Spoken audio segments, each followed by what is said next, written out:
place in San Francisco, California, on July 29th, 1986. The interview is part of a series sponsored by the Columbia University World History Research Office and the Foundation for Iranian Studies.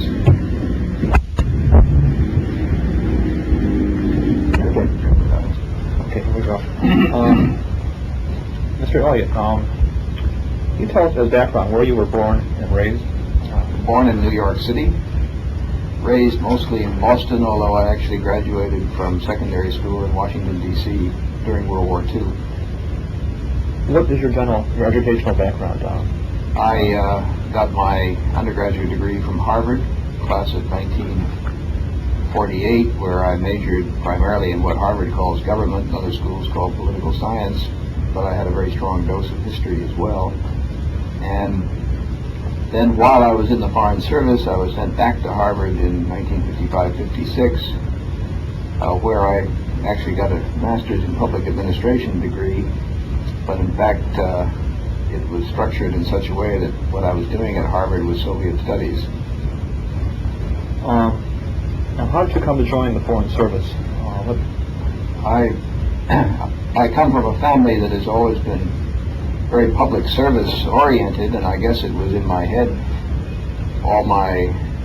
during all my upbringing to consider a public service career. I came out after college to San Francisco, which had become my parents' home in 1946. They moved from Boston to Washington during the war and then out here after the war. And I worked briefly for the Standard Oil Company of California, which was a major holder in Aramco. But when I could not persuade Standard Oil to send me into Aramco and hence overseas to Arabia, a recruiter came through town for the United States Foreign Service, and I applied to become a clerk in the Foreign Service and was accepted in the spring of 1949. When I got to Washington to join up, a personnel officer said, "Look, you've got a Harvard degree, why don't you take the Foreign Service officer examination?" And I'd never heard of it. So at that point I took the exam and passed it, and in due course, I think it was in 1951, I was appointed a Foreign Service officer. What was your first diplomatic assignment? My first post was to our embassy in what was then called Ceylon, now Sri Lanka, where I spent a year as the embassy's administrative officer and then a year as the first political officer the embassy had ever had. And subsequent to that, you went to? Then I went to Germany, and I ran what was known as an America House, a U.S. cultural center in southern Germany in Tübingen. It was a U.S. cultural center. And after a couple of years of that, I applied for Soviet specialization, and that's when I was sent to Harvard and then Middlebury Language School. And then in the fall of '56, I went to Moscow for 2 years. Oh, you left in '58. And I left Moscow in '58, came back, worked for a year at the Office of Eastern European Affairs, and then was taken on the staff of Undersecretary of State Douglas Dillon. And then when the Kennedy administration came in '61, he was appointed Secretary of the Treasury, and I moved to the Treasury with him. And I was there until the summer of '62, at which point I had to decide whether I wanted to leave the Foreign Service or stay around. So I went to the Personnel Division and said, if I were to come back, what job would you have in mind for me? And being the Foreign Service, they said, "Oh, gee, you've been in the Treasury, you must know something about finance. We've got this opening in Tehran as financial officer in the economic section of the embassy."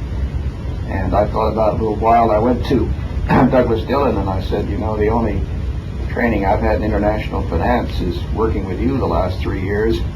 To which he replied, "That shouldn't bother you, it's mostly politics anyway." I accepted the position.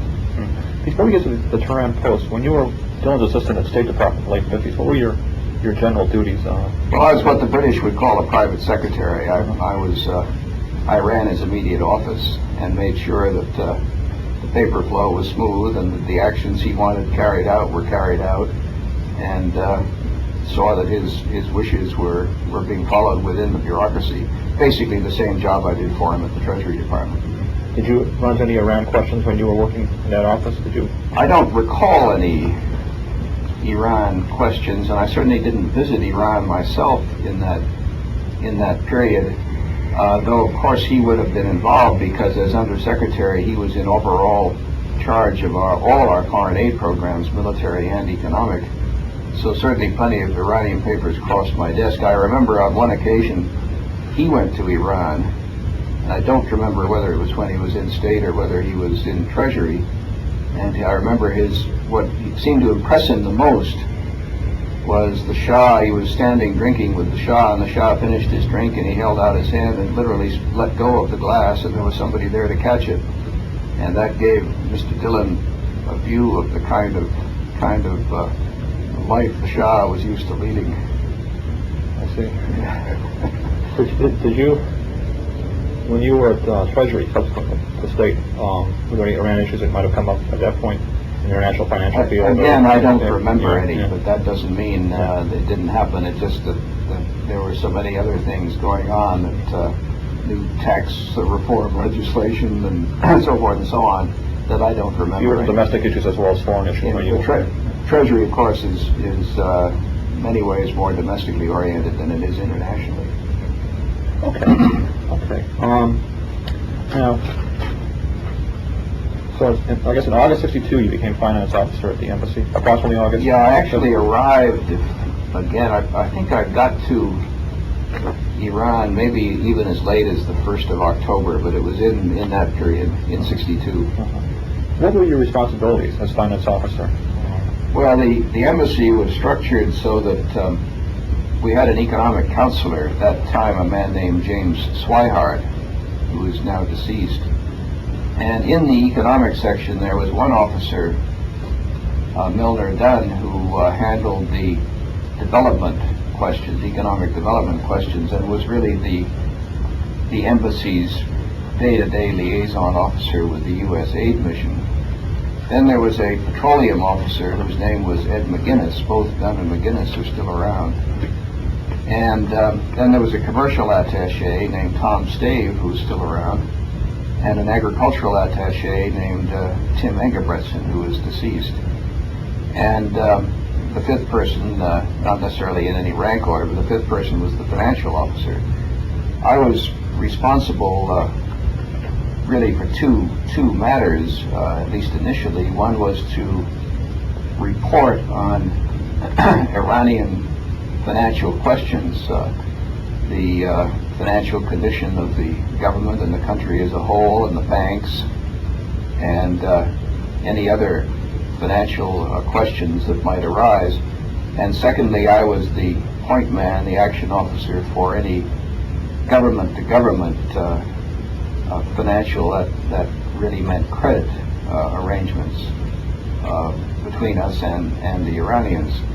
Now, I also, for whatever reason, also became responsible for some other matters, including I became the embassy officer who was following the Shah's land reform program once that got started, and I got so I got involved in quite a number of other items as well. But those were my principal responsibilities. Before we get to some of the issues that you might have dealt with at that point, that's some more general background questions about Iran and American policy during those years.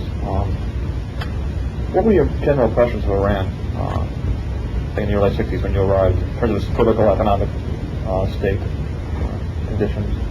Well, of course, I was there for 4 years, then I was country director for 3 more, so I saw it from '62 to '69 pretty intensively.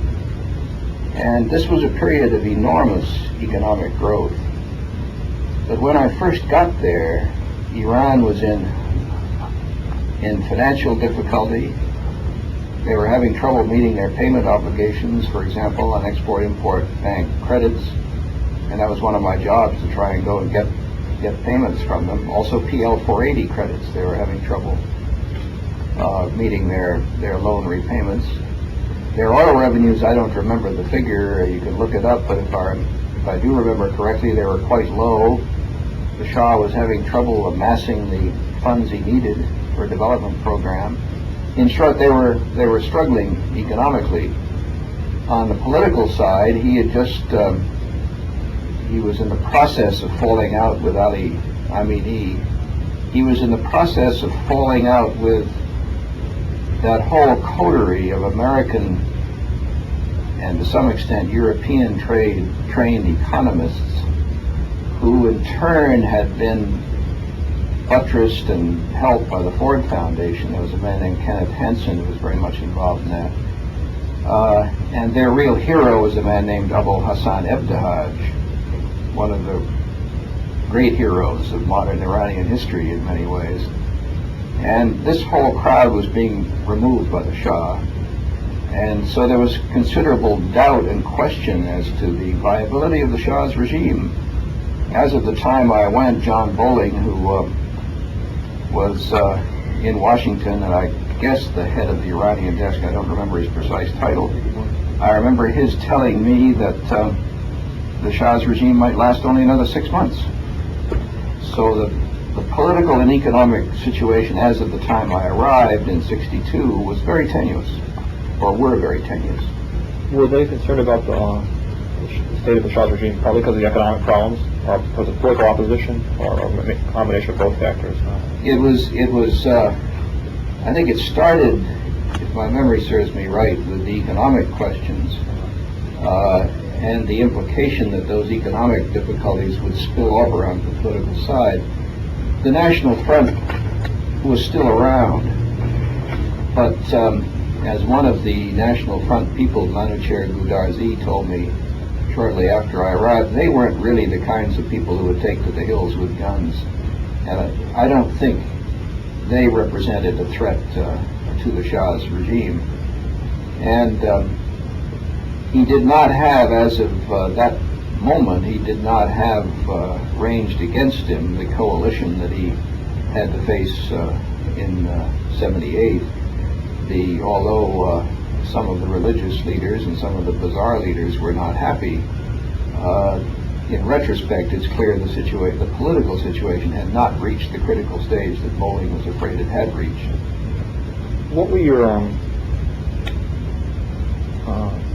impressions of the Shah's political system in these early years of the '60s? How would you characterize his rule, I guess? Well, this was another one of the problems that I think concerned Washington. Was he was a very indecisive man, and he didn't seem to have the self-confidence that many of the people in Washington would have liked to have seen in a ruler of such an important country.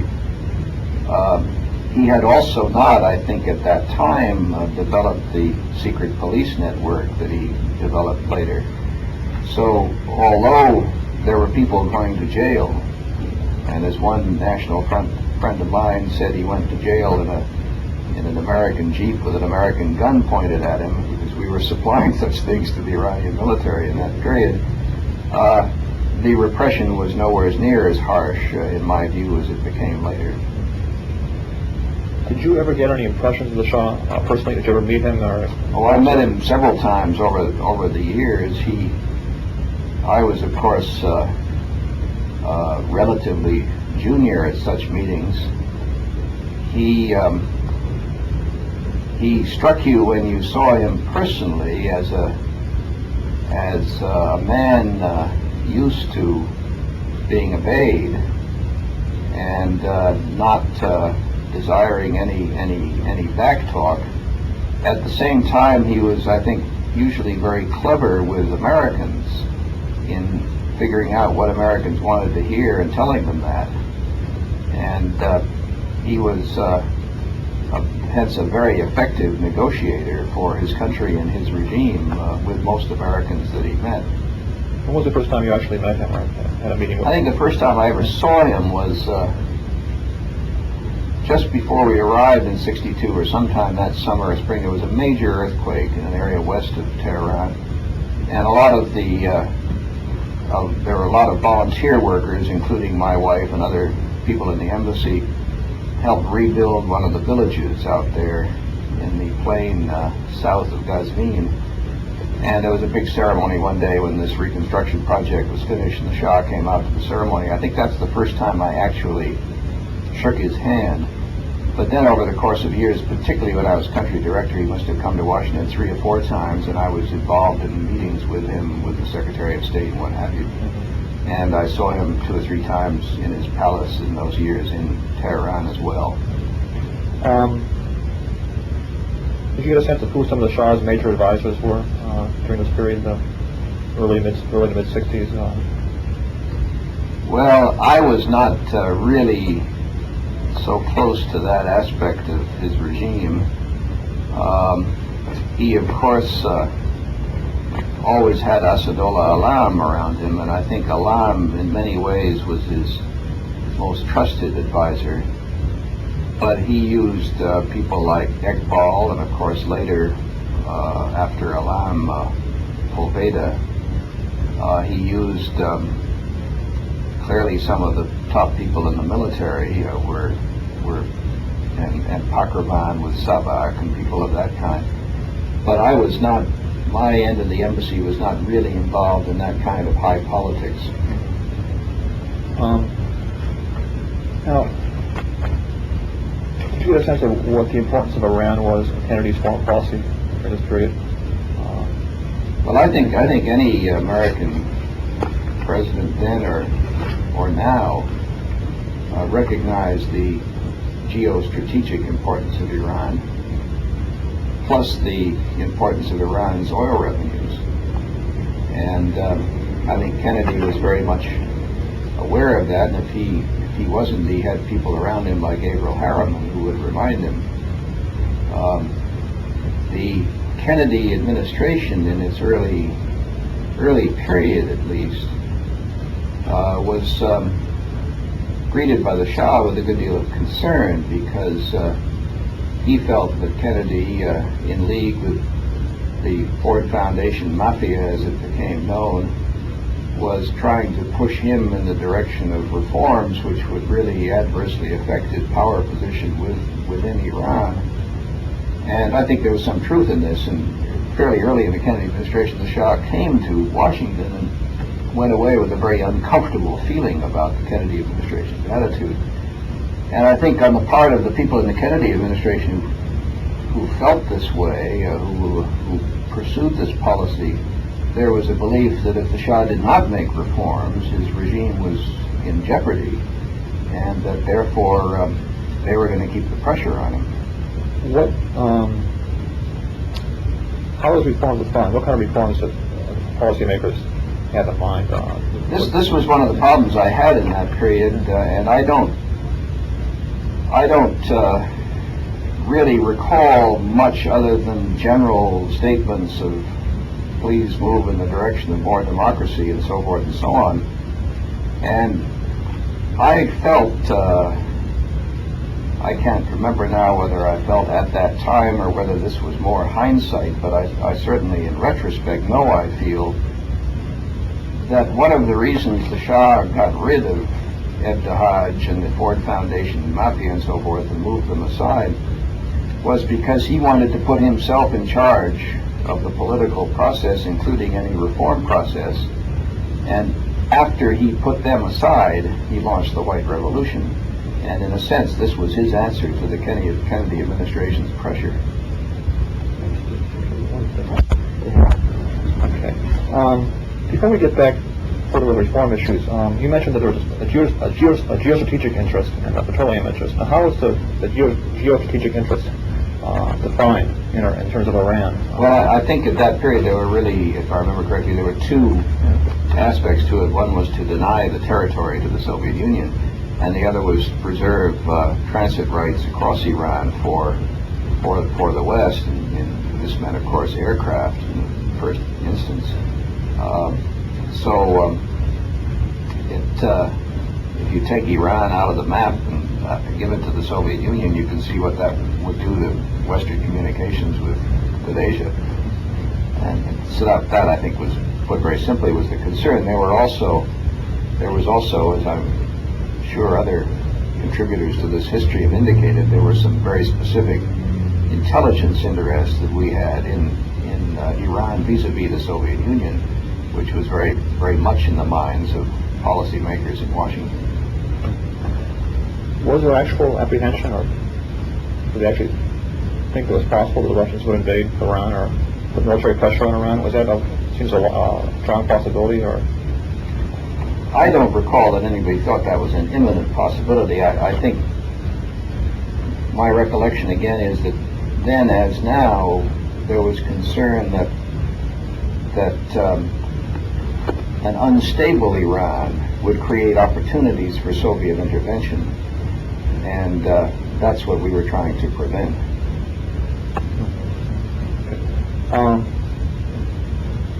Before I get to some of the foreign aid questions that you were involved in, I have some questions about the embassy staff. You mentioned some of the people you worked with, but questions about Ambassador Holmes. Julius Holmes was ambassador from 61 to 65, I think.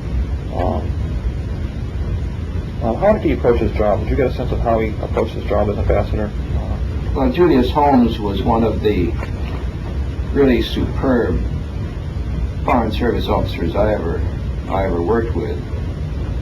I think he had a very clear idea of the U.S. national interest in Iran.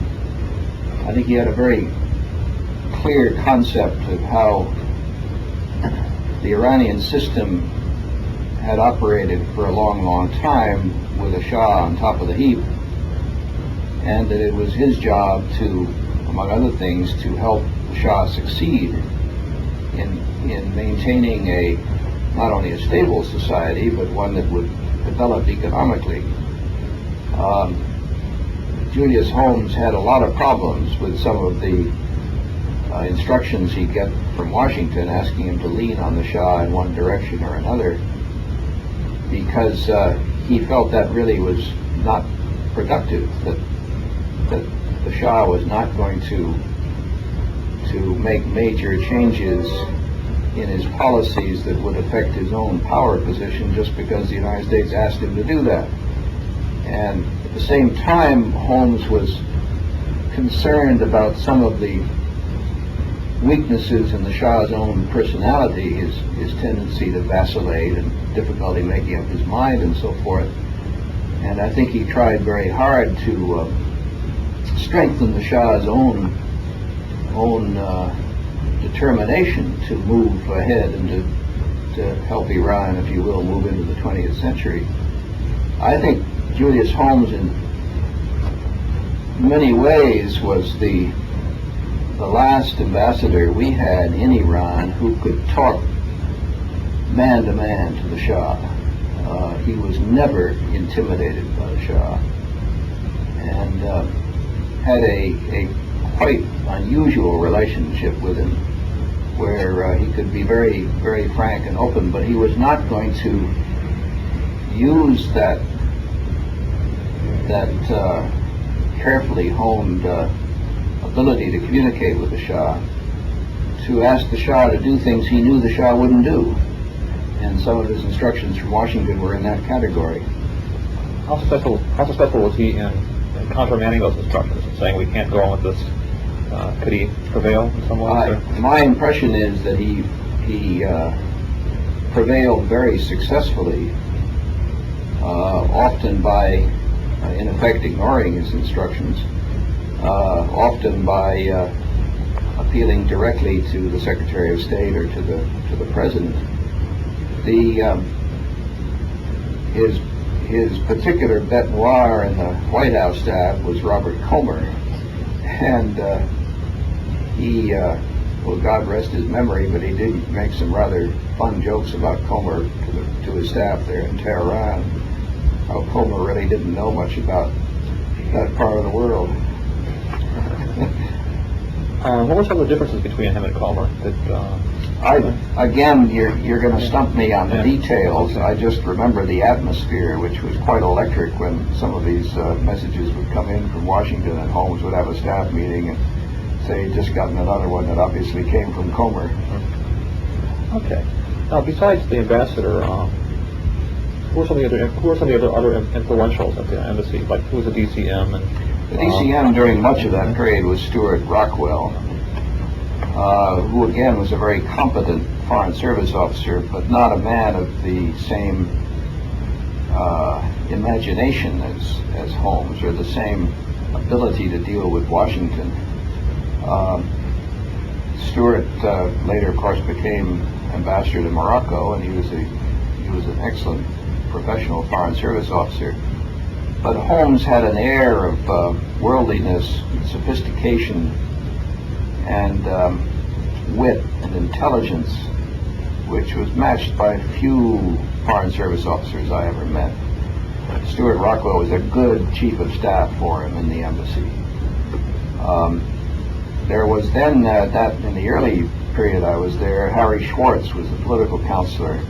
I didn't have too much to do with him. He was succeeded, must have been 63, 64, probably 63, by Martin Hertz, who was also a very interesting man, a superb officer, an intellect, and a man who really dug deep into Iran. He and I worked very closely together. Many of the assessments that the embassy produced on what was going on in Iran, he and I would work on jointly. I'd do the financial, economic, and he'd do the political. And he's one of the few political counselors I've met at that time who really understood the importance of economics in the political situation. Is he still living, or? No, Martin Hertz died 2 or 3 years ago. He ran the Institute for the Study of Diplomacy at Georgetown and got cancer. And from the standpoint of this oral history, among other things, it's a great loss. He was a very keen observer of the Iranian scene. Do you recall if Colonel Gratian Yasevich was CIA station chief? Yes, he was there most of the time. He left while I was still there. Maybe 65. He was succeeded. He too had a very close relationship with the Shah. One of the difficulties in the administration of American policy had been that the head of the MAG and the head of the CIA station had their independent access to the Shah, apart from the ambassador. And one of the things Holmes worked on, and I think successfully, was to make sure that all approaches to the Shah, all conversations with the Shah, were coordinated with him. Did you get a sense of what the CIA's role was in Iran during the early 60s? Other than its function of gathering intelligence, including on the Soviet Union, not just Iran, I was not really involved with them. They were not really involved in the things I was involved in. You know who replaced Yasevich, the station chief? I believe it was Alan Conway. Okay, Alan Conway. Yeah, I was wondering about that, because I've seen him referred to in some letters, and I thought he might have been the replacement, but I wasn't sure. I think he was. Okay. Again, I hasten to add, that's not my department, but yeah. In a letter that I saw that Kermit Roosevelt wrote, he mentioned that General Locke, who was on the embassy staff. Maybe he was on the MAG staff, I'm not sure. But rings no bell. No, the chief of the Armish MAG, was most of that period was Jablonko. I think I remember his name correctly. Can we recall his first name? Everybody called him Jabbo. Jablonko. And I think he went on to Northrop after he left the service. The other person who is still alive who will remember the Amish MAG set up a lot better because he was political military officer was John Armitage, who's now at the University of Virginia. And he and I had served together in Moscow. We served together in Iran. He was later political counselor in Iran. He succeeded Hertz, I believe, as political counselor. Okay. Now, in your preparations for your assignment as finance officer, did you learn much about the policy review undertaken in early '61 by the Iran task force? Did you read about its deliberations? I don't recall having done that. I came on the scene just after the Amini government had turned to Holmes and wanted a major aid grant, in effect saying, if you want to save the Amini government, you got to give us this grant. And I came in the middle of that debate in Washington. I remember attending a meeting in the Assistant Secretary's office. It was Phil Talbot, where that was discussed, but I was just reading myself in at that point. So Amini was trying to get financial support. To balance the budget, basically. Is that what he That's did? my memory, but again, I wasn't even there. Yeah. I mean, I was literally just arriving on the scene, and I can't even remember. Jack Miklos will know this history backwards and forwards. I can't even remember how much we gave him at that point either. You have to ask him about This that. was the summer of '62. Okay. Now, Now, you mentioned earlier that you worked on credit issues, government-to-government credits that were being negotiated and allocated in the early 60s. You mentioned also that the Iranians had trouble repaying and amortizing their debts, apparently. How are these things negotiated and dealt with in practice? Can you remember some? Well, I remember one incident very clearly. The finance minister was a man named Behnia, B-E-H-N-I-A, and he was really a throwback to an earlier period of Iranian history, even though I believe he was educated in France. And I went to call on him. I guess the economic counselor, Jim Swihart, and I went together. And it was one of these wonderful scenes that you still see in many parts of that part of the world, but later disappeared in Iran. You'd walk into the finance minister's office and there'd be 20 people already sitting around the room, some trying to talk with him, including some mullahs with their worry beads. And here you were supposed to say, Mr. Minister, I'm here to tell you that you're overdue in your payment of debt. Well, we did have this discussion with him, and his response was, well, you didn't really expect us to repay that debt anyway, did you? And this was the sort of atmosphere into which you had to go when you tried to get them to repay. We had a similar problem with the central bank on a in effect a budget support or foreign exchange support loan that the Ex-Im Bank had given to the central bank. The central bankers were a little more sophisticated and realized they had to worry about Iran's credit rating, but it was still difficult to get them to repay at that point. We finally had to put the screws on, in the sense if you want any more credit, you've got to pay back what you already owe, or at least arrange a schedule of payment. When the loans were negotiated, were there like escape clauses that allowed them to pay in foreign currencies, local currencies, as opposed to dollars? Were they, how liberal were the terms of the PL 480, I believe, you'd have to look at the loan agreements at this point. PL 480, I believe, had local currency repayment provisions, but Ex-Im Bank didn't, if I recall correctly. Now, all of this atmosphere obviously disappeared when oil revenues started going up dramatically.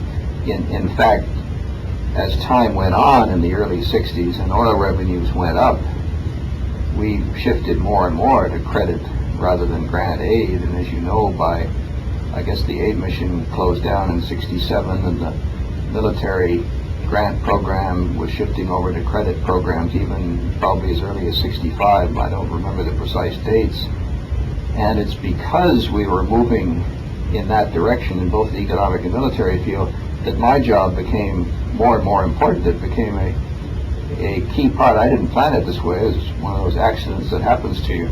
My job became a critical job in the embassy because so much of our relations with Iran were on the financial side at that point, and hence it was logical in '66 when the Johnson administration set up the country director system in Washington that I became the first country director in Washington for Iran.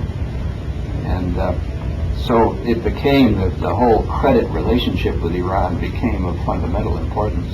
But in the early 60s, though, most aid was in the form of grants? Most of it was in the form of grants, and the man in the economic section who was the liaison with aid was at least as busy as I was in that period.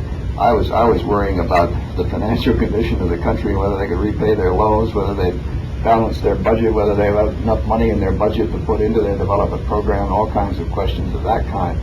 But he was actually really worrying about the substance of the aid program. When loans were extended by the Ex-Im Bank,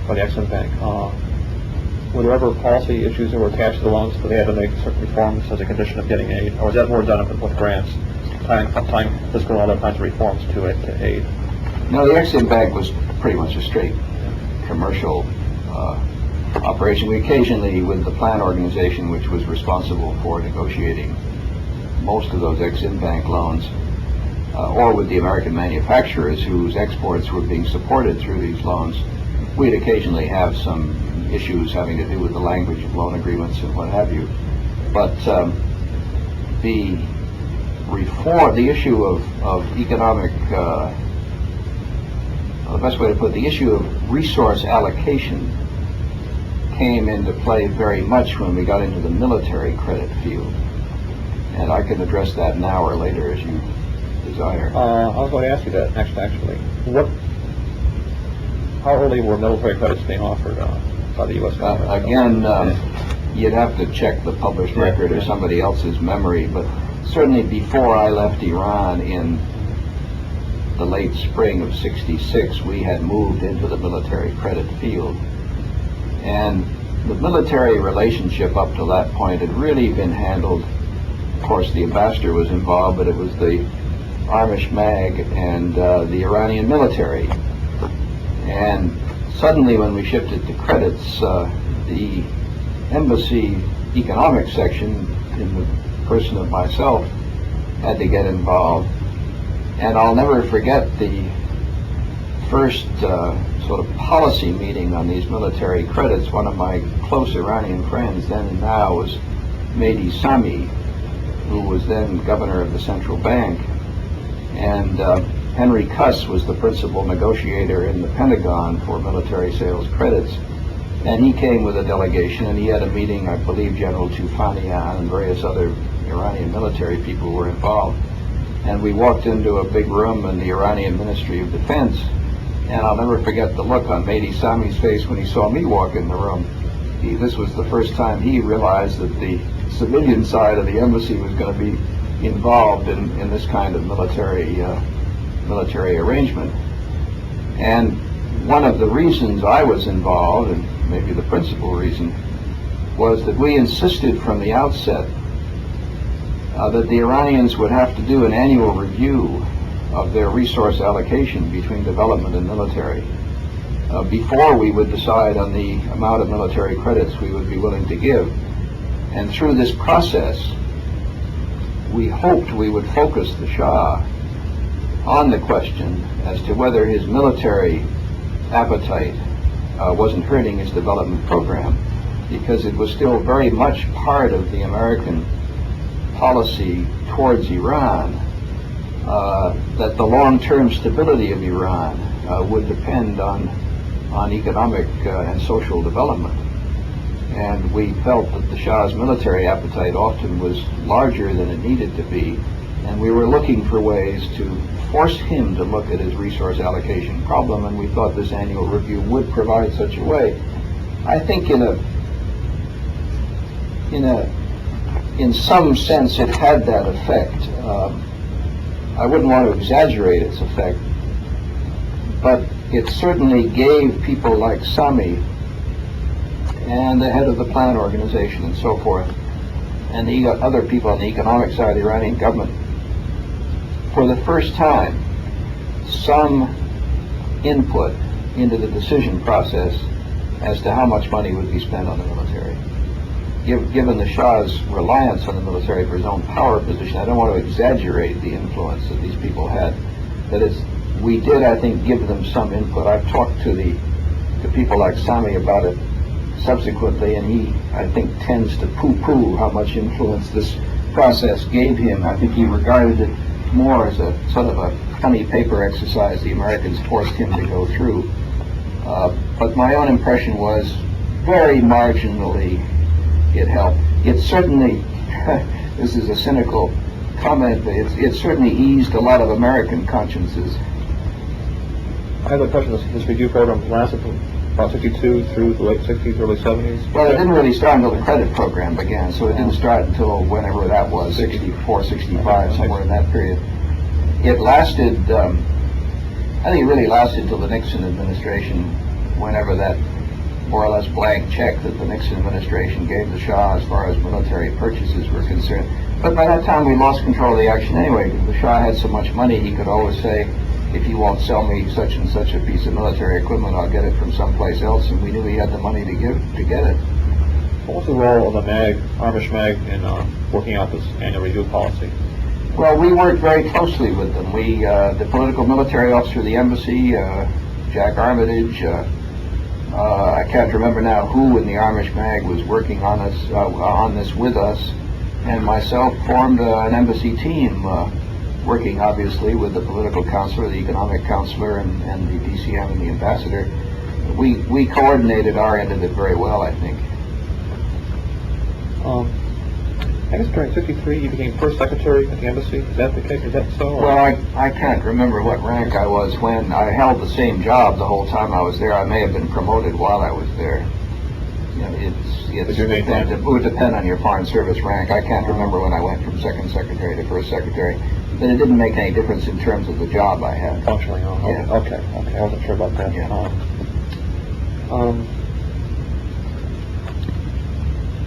You mentioned earlier some of the concerns that policymakers and officials had about the stability of the Shah's regime in the early '60s. Now, was it part of the embassy policy generally to make contacts or have contacts, informal or formal, with some of the opposition people, National Front and otherwise? Well, that ebbed and flowed a little bit over time. In the early '60s, when I first got there, the memory of the Mossadegh period was still fairly recent, certainly in the mind of the Shah. And the younger Western-trained intellectuals in the National Front, such as it really wasn't an organized National Front, in my opinion, at least at that period. These younger Western-educated people tended to feel, in many cases, that one of their problems was the United States. So it wasn't easy to get to know them, and on the other hand, there was always a concern in the embassy that there might be some problems if we consorted too openly ourselves with the opposition to the Shah. I was very fortunate personally because one of the people I got to know well in the embassy was a fellow named Bill Miller, William G. Miller, who was a young political officer. He had served as vice consul in Isfahan. And he knew a lot of these people. And Bill and his wife and my wife and myself hit it off well together, and Bill began to introduce me to some of these contacts of his, and then when he left the embassy, and I can't remember now, this was '64 or thereabouts, on another assignment, he in effect willed these contacts to me. And I kept them going, and in fact when Armin Meyer succeeded Julius Holmes in '65, I remember saying to him that I knew some of these people very well, and I thought he should meet them, and I remember arranging a meeting at the embassy residence where he met 3 or 4 of these people and had a good conversation. Now, to jump historically a little bit, the Shah in due course co-opted most of these people. Many of them ended up in high positions in the government. Some were not co-optable. Some of them refused ever to work for the Shah. But the Shah, I think, was very clever in giving these people an incentive to work for him.